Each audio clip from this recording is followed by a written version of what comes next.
एक राजा वासना में इतना अंधा हो गया कि अपनी ही सगी बेटी, अपनी खुद की औलाद को गलत नजरों से देखने लगा। पर फिर कुछ ऐसा हुआ कि सब कुछ हिल गया। विलासनगर नाम के एक राज्य पर राजा मदन पाल का शासन था। राजा मदन पाल बहुत ही धूर्त और अय्याश किस्म का व्यक्ति था, जो हर समय बस भोग विलास के बारे में ही सोचता रहता था।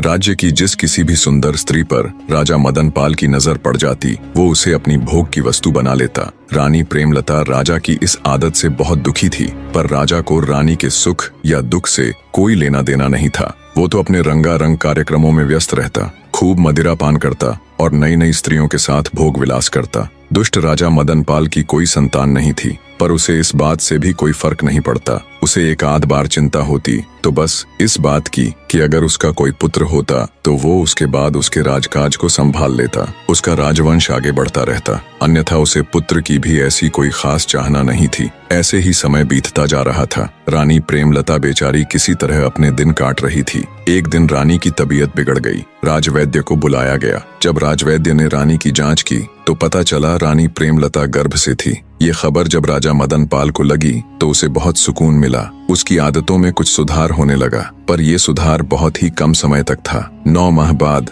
रानी प्रेमलता ने एक बहुत ही अद्भुत और सुंदर कन्या को जन्म दिया। पुत्र की राह देखने वाले राजा को जब इसकी खबर लगी तो उसके खून का पानी होते देर न लगी। उसने तुरंत रानी के पास संदेशा भिजवाया कि उसकी कोख से जन्म लेने वाली लड़की का वो कभी मुख तक नहीं देखेगा। वो अपनी बेटी को मुझसे दूर ही रखे। अगर कभी मुझे वो नजर आई तो मैं तुरंत रानी सहित उसको मृत्यु के घाट उतार दूंगा। बेचारी रानी को जब राजा का ये संदेश मिला तो वो खून का घूंट पीकर रह गई। इसके अलावा वो बेचारी और कर भी क्या सकती थी। अब रानी के पास एक सहारा था, तो वो थी उसकी नवजात कन्या। रानी को तो पुत्री के रूप में जैसे नया जीवन मिल गया था। अत्यंत सुंदर नयन नक्श वाली उस अद्भुत कन्या में तो जैसे रानी प्रेमलता के प्राण बसते थे। रानी जब भी उसको छूती, उसके दुलार करती तो उसके सारे दुख गायब हो जाते। रानी ने अपनी बेटी के अद्भुत सौंदर्य को देखते हुए उसका नाम तारावती रख दिया। उधर राजा अब पहले से भी दुष्ट हो चला था। लड़की होने के बाद तो उसने बिल्कुल ही रानी के पास जाना बंद कर दिया था। अब वो पहले से भी ज्यादा क्रूर हो गया था और खुलकर अपनी मनमानी करने लगा।